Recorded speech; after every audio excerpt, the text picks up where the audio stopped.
Thank you, Sally. And Dale? Dale, I just wanted to add to your question, or it wasn't a question, your statement about where does relationship belong in, well, it's everywhere. It's everything. It's all about relationships, and I think the substitute of roles for relationships is one of the great challenges of our time.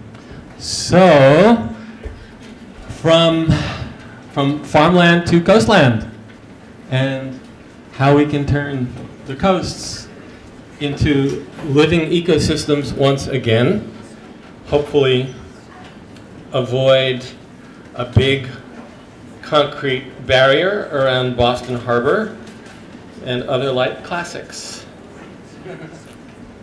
So again, eventually I will learn how to do this, but not today.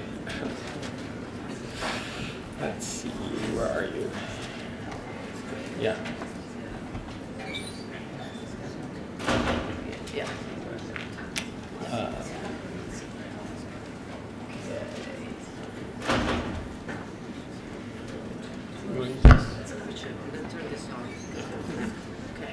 Great.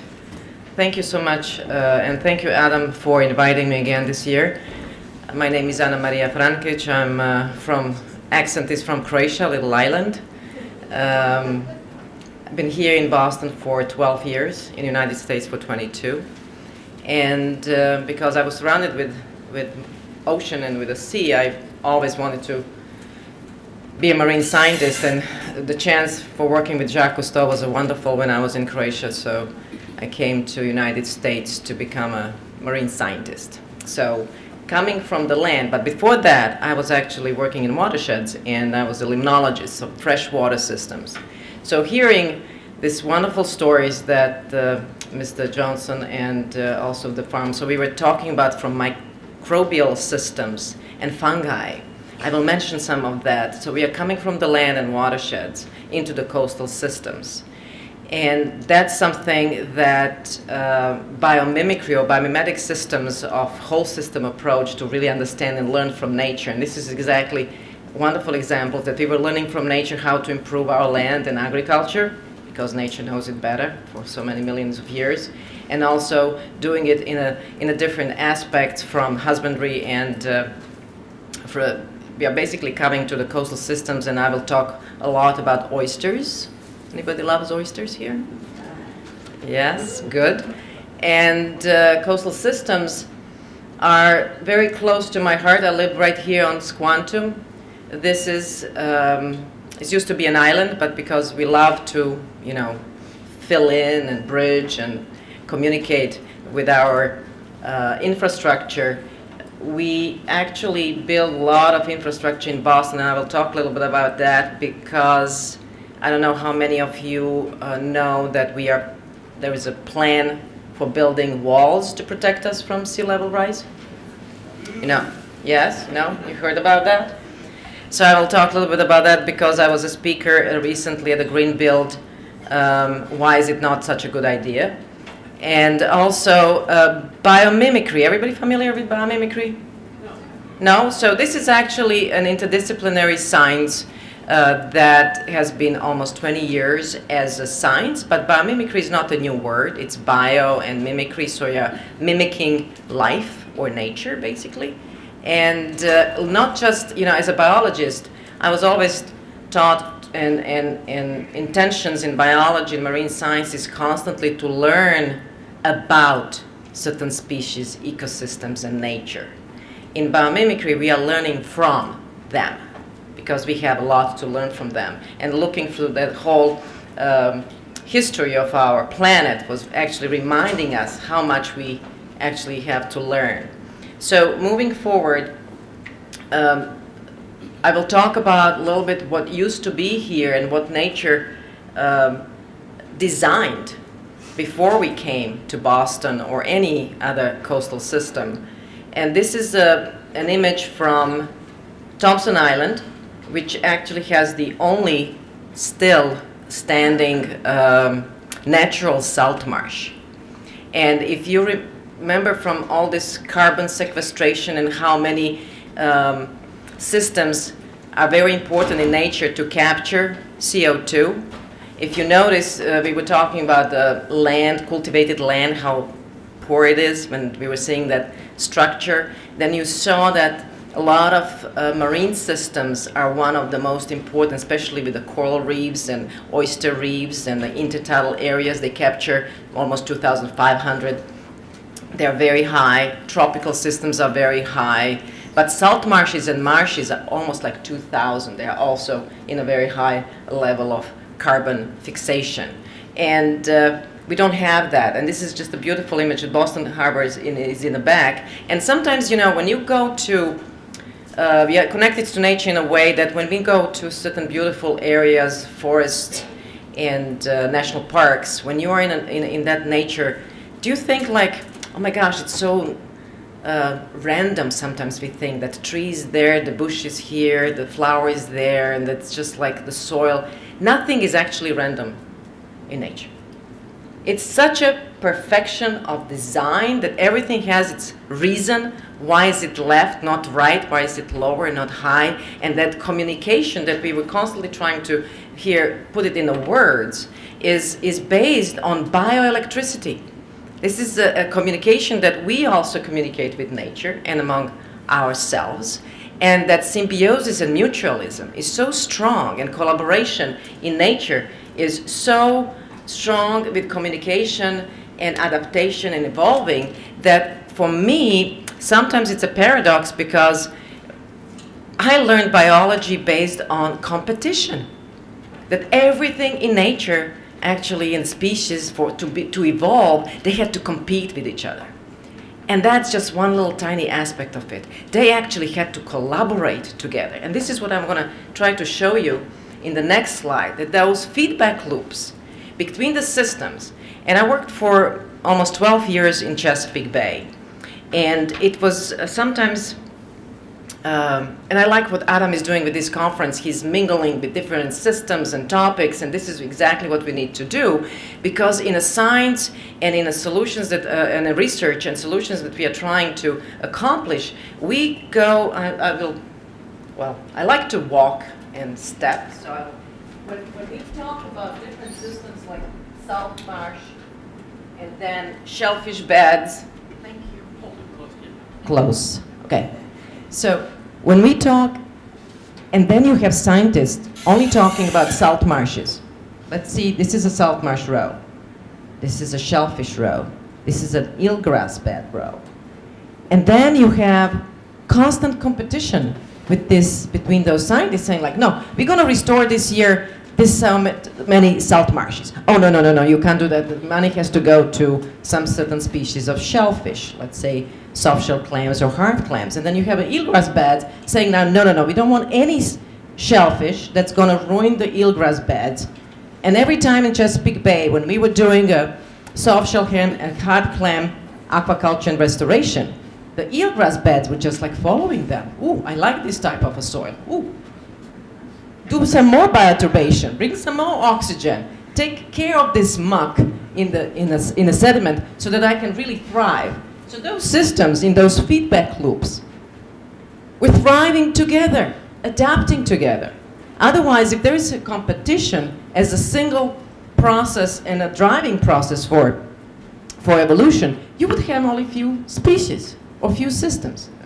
Does it make sense? I mean, when you think in that way. So what we did with our interference, we basically start taking everything good. All this diversity is gone. And then you have now in Boston Harbor, anybody knows that we used to have, back to my oysters, they call me oyster whisperer, so that's, and we are all nature whisperer. We all have certain species that we love and love to talk about. So, and this is like oysters growing on a couch and eelgrass bed. So this transition, and talking about the climate change, we're adapting to such a diversity and extremes in the past of the climate change, ocean acidification, that we actually have to start understanding what can we learn from those systems so that we can adapt in our coastal, urban,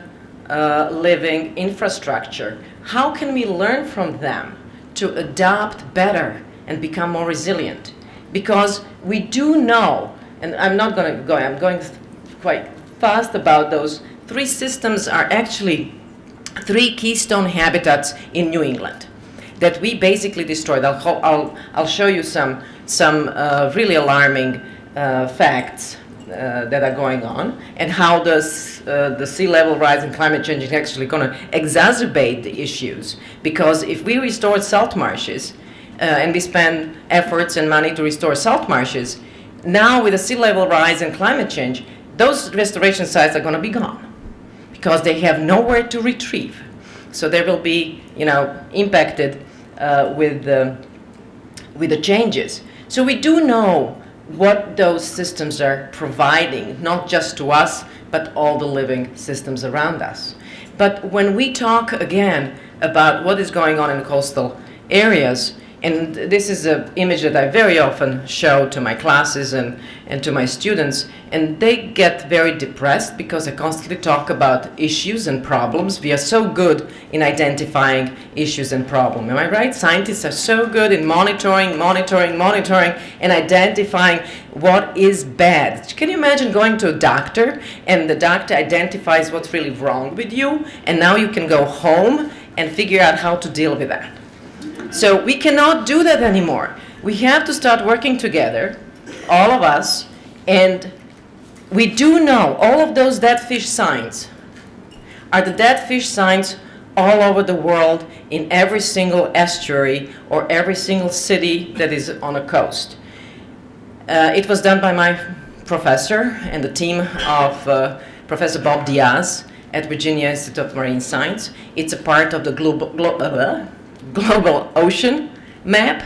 Everybody's using Google Earth, but you have a Google Ocean layers where you can actually find and click on this dead fish sign and find out exactly what's the problem, since when, what is going on. But what we need now is a solution for those problems. So that's what my students and I have been working with the Green Harbor Project, trying to figure out what can we not only identify the problems, but also what are the solutions and how we can together address them. Going back to Boston Harbor and what's going on with our adaptation, it's been going on since Sandy, specifically the storm, that we are doing all these collaborations and competitions, Boston Living with Water and Climate Ready Boston. But this is a map that I love because it really tells us what nature designed and what we designed, and how we are actually designing for disasters to happen all over our coasts, all over our cities.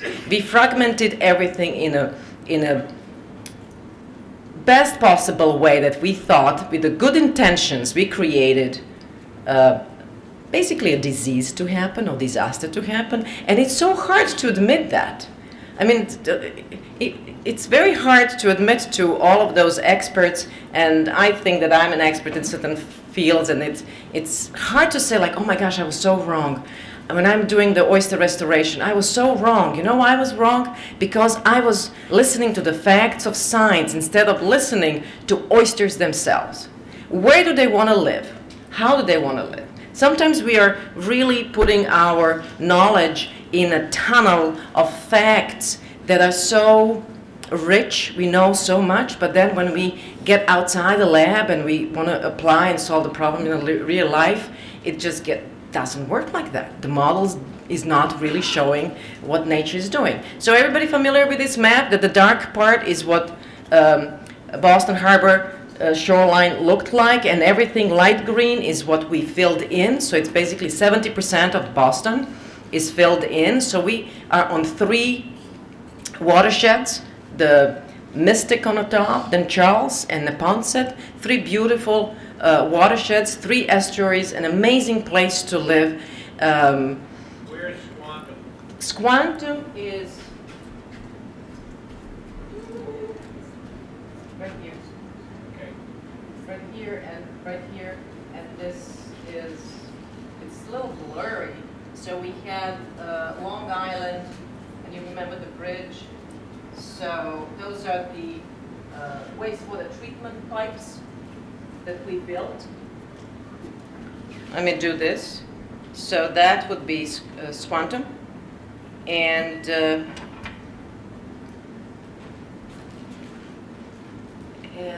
this is Long Island. And this is Thompson Island right here. So Squantum is right here. Yeah. Oh, nothing is happening? Oh, I can see it. Yeah, thank you. Just press the button there. Okay. So, this is Thompson Island, Spectacle. So Squantum is here, and this is the what did I say? Long Island with those bridges. So here you have this from Nut Island. This is the pipe for the wastewater treatment plant on the Deer Island, and 9.5 miles wastewater treatment is dumped in the middle of the ocean of Massachusetts Bay. So the bridge, the wall that they are proposing, it would go all the way from this Winthrop and Deer Island to here. So this is, I mean, I would really encourage you, you are the nature whisperers, you are the people that really know and connect to nature. Please go and look for this, because there's a petition going on to build this wall for the preparation and adaptation for the sea level rise. And not only this one, there are 3 actually walls. There is one going in this way, so it would protect the lower, the central part of the Boston. And then there is another one that would go, actually, to me, I like that one. Just joking. Just joking. Just joking. So we really need to figure out, why would this be good if we already know that all the culverts and all the dams and everything what we've done on land did not really work well. So now we want to, build a little bit more and have those tidal gates that will, flush the system in a much higher speed. And you know what the culverts are doing to our fish, to our biological diversity, and the dams. So why would we, again, do the same thing on the water side? So I would really encourage you that we don't have to, maybe next year, this is what I said to Adam, let's not have a conference. Let's have a workshop with the solutions where we can propose something that is totally working with nature, and this is what I will show you what we have been proposing, because as we know that what ecological functions and services we are actually missing from every single urban system. We know what we are missing. And we also know with the science, technology, and interdisciplinarity, specifically with biomimicry and biomimetic approach, we know where are the solutions and how can we, sometimes, when I was giving a talk recently at the Green Build, I didn't ask you where your background is, a little bit about my background. So every time when I'm talking about some solutions, I ask my audience, okay, so who is the architect, who is the designer, who is the landscape architect, engineer, ecologist, marine scientist? And I'm telling you, the only 1 or 2 hands are up for ecologists or environmental scientists. In those groups, planners that are actually designing our future cities. We need to change that. And here, if I would ask, who is the architect? There's one. Totally opposite, opposite numbers. So we need to change that and just bring the interdisciplinarity to the solutions. And just to say so, how we now know that we are missing mushrooms or fungi in our soil, because they are the key. No, I'm not going to go to that depressed picture. Let me stay here with this one. So to me, it's amazing to understand that the fungi are not only improving the productivity of the soil, this ratio between microorganisms, bacteria and fungi, they also are messengers. When you go in a forest and the forest is disturbed and created a monoculture, there is not this flora and fauna, and fungi are not existent there anymore. So they cannot communicate, because they communicate through the soil communication of bioelectricity. So when you have a tree that is impacted by the disease, there is a fungi sending a message to another tree. Ooh, prepare. There is something really going on. You have to prepare with your body whatever strength for this type of a disease. This is really going on, and native people knew that. They now finally proved it. It's just like an amazing stories that we actually have to remember to communicate that nature has been longer here and knows how to adapt. So there, we know that. And then again, even we know all that, we go back to this. And this is the recent wall in New Orleans. You know how much this cost? 60 billion. How much? 60 billion. That would be for they're predicting that for the Boston Harbor Wall. Okay. This one was $18 billion, this levee. And there are amazing pictures. I would encourage you to go and check. And I mean, is this what we really want to start creating in our environments? Because even if we have a wall, and the wall in this case would go, outside this area. This is Charlestown.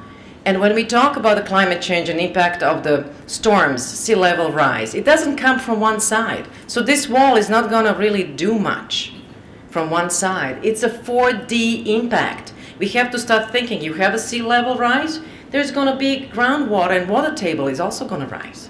So you will have more rain. You will have rivers and watersheds totally thinking like, oh my gosh, what am I going to do now with the water when you have a dam here and a culvert, and it's just like there is the fragmentation of the system in such a way that then we are surprised when we flood.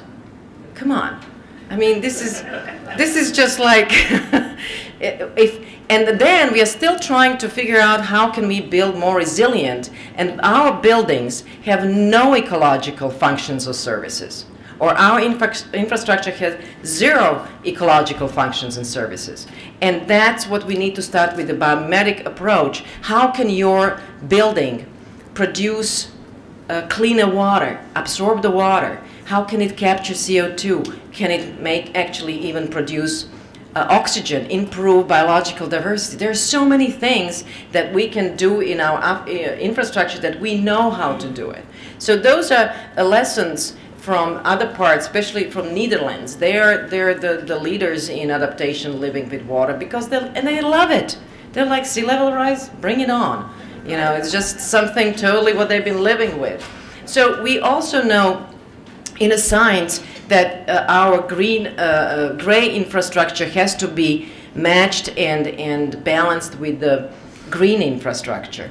And a lot of understanding is that we need to bring back certain coastal systems. And this is, again, what misunderstanding is, that when we talk about, as ecologists or environmentalists, that we are trying to remove everybody from Boston and bring back salt marshes. This is not what I'm talking about. I'm talking about how can we use every single little embayment, cove, those falling apart piers. We have so much detrimental infrastructure in our harbor that can be regenerated into the ecological services, and in a smaller scale, because we also know by our measurements and science that 200 feet of white salt marsh can actually minimize and alleviate the impact of the storm between 40 to 75%. You know what it is? 60 meters. It's just like, can you imagine what we could do if we do the tier effect? Because nature doesn't work with one wall, one barrier. It works like, okay, there is a storm coming. How can we all benefit from it? It's a huge energy. It's more food. It's more water. We can benefit from it by emphasizing to lower the energy impact through the system so that we can all benefit from it and the whole watershed. We have to start thinking that way, and not just like, oh, am I going to build an oyster reef, and then we are competing? Who's going to have a priority here? That's something that we need to change, and I'm happy to say that I'm working also in San Francisco, the Bay. They're having totally different approach. As we all know, in California, it's just like going to different planet, and they actually understand me. So it's a system that they're actually saying, like, how can we integrate? How can we build a levee or something that is actually blending in with a sand dune and a salt marsh and an oyster reef, And not like, I love, don't take me wrong, love working with Boston, but it's sometimes a little bit tough. So I will show you this that is, to me, pretty scary, because I show you that 70% of Boston is filled in. And we all know that the salt marsh is a priority system, habitat and ecosystem in Massachusetts. So we know the global losses of different systems. And in this case, I'm talking about salt marshes, seagrass beds, oyster reefs, coral reefs, and mangroves. I can tell you that in late 90s, I was so fortunate to work with the United States Senator Honorable Daniel Akaka. This is where I learned this amazing word of ahupua.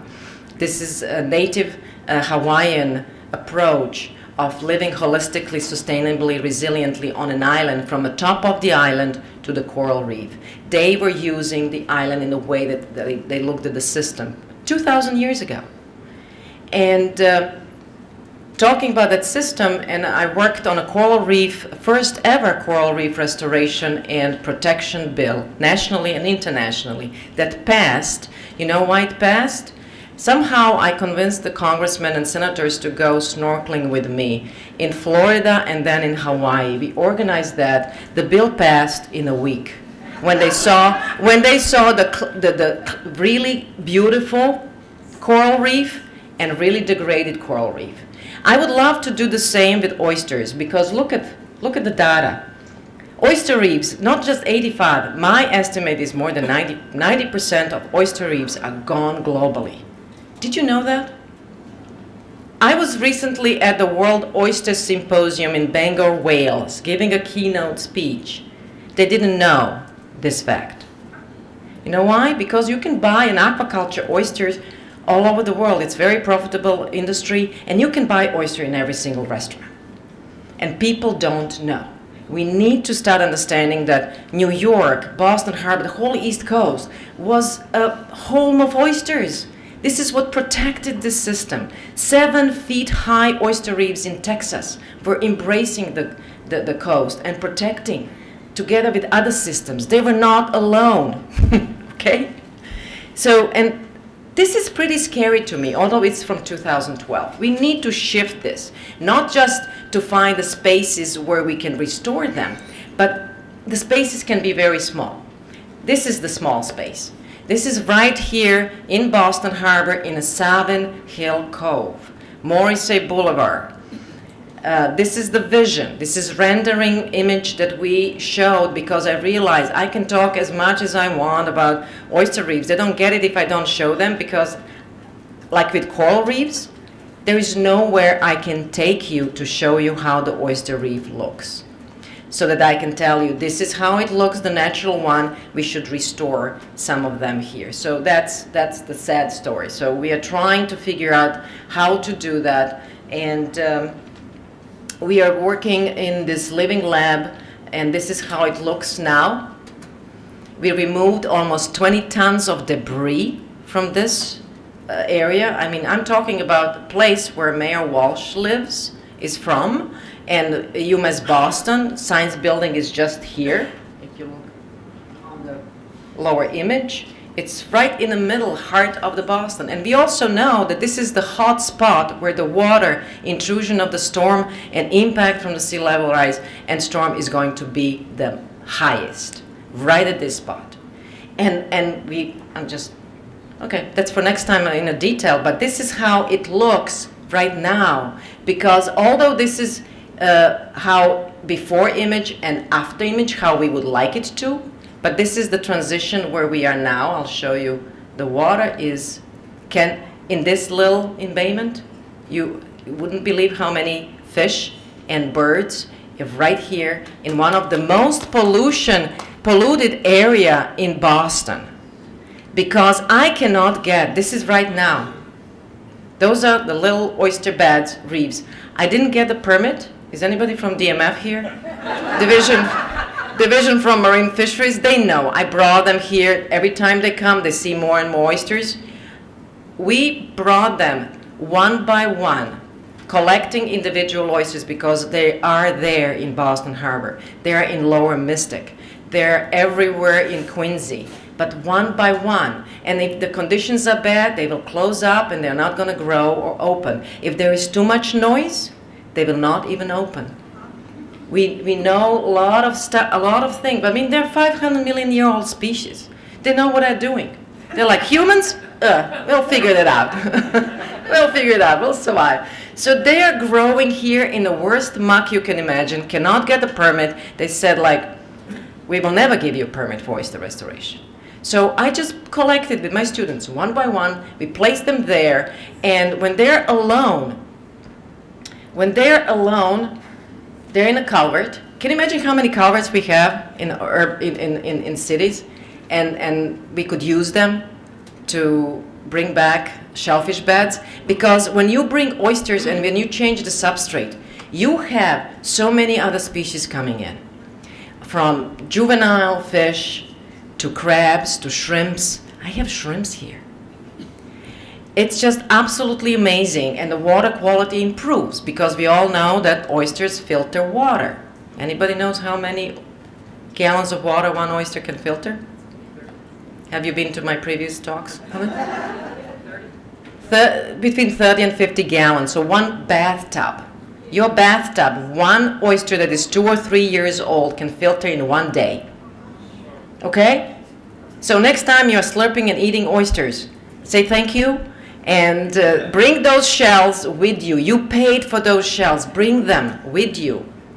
Put them back. And this is another issue that we are now doing. We had a bill for oyster restoration and shell collection because all of the shells from all the restaurants end up in a dumpster. And we are working with the Massachusetts Oyster Project. There is so much there that we need to bring back to our coasts. Like how we are bringing fungi and everything to our soil, we need to bring oysters in our coasts. What good is bringing the shells back? Excellent question. So when you have, do I have it here? When you bring shells back, because this is muck. So if I didn't have a little channel here, and I will tell you this some other time. I can't really publicly reveal everything, but you know, the oysters need to settle on something. They glue themselves on something. So if there is no hard substrate, they're just going to be washed away if they are spawning. And individual oysters, when you see them in a intertidal area, they're not going to spawn. They're not crazy. I'm not going to spawn and there is nobody there. You know, it's just like they're saving that energy. So when there were like around 6,000 oysters when we collected them, they started spawning. And they start creating all these reefs attached to each other. So they will live on each other, creating those big reefs. So bringing back shells, you're not just bringing back calcium carbonate, buffers, you're also bringing homes for other organisms to live on. So where should we put them? Well, you can just come here and just look down from the Morrissey Boulevard and anywhere on the coast.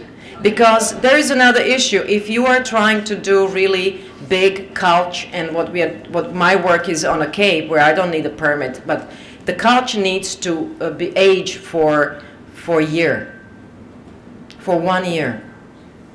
And then in a big, massive collections. There are a lot of rules, policies, and regulations. I had a master degree student who actually worked on 111 policies, regulations for shellfish restoration.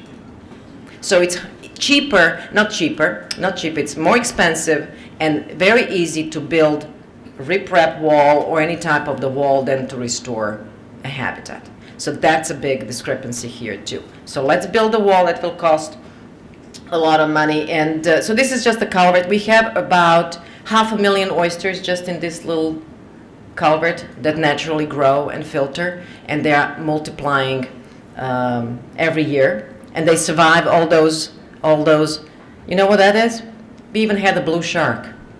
Unfortunately, he got stuck, so we had to call aquarium and everything, and he died. But following the fish into the oyster bed. Can you imagine how this would actually improve the biological diversity and fisheries all over the East Coast and the world globally? So this is couch. Those are little, maybe 6-7 month old oysters that are actually attached on a shell. This is our living lab. That's UMass Boston. We also try to work with the floating islands and floating salt marshes with the local community. I also teach biomimicry in Croatia at University of Zadar. My students just designed a biomimetic approach of filtering and removing microplastic from urban harbors. So they did this from old boiler and the old washer and put something together. I only said, like, let's make it orange, and it's pumping the water. You can see down here. That's Ivana and Ivona. They're actually amazing students. One hates chemistry and constantly is struggling to pass it, undergraduate students, and one is total A in chemistry, but working together, they're just both A. Because when you can do this in one semester, can you imagine empowering kids, and this is where my end of the story is going to be, those living labs and solutions in the science. It's not that how many papers you published, that's how many problems you solved. And until that happens, I was just working with the John Warner. I don't know if you're familiar with John Warner and Warner Babcock Institute of Green Chemistry. Also started at UMass Boston Green Chemistry. Biomimicry started. The first ever global course in biomimicry is at UMass Boston that I designed. This is a Gen Ed requirement for science.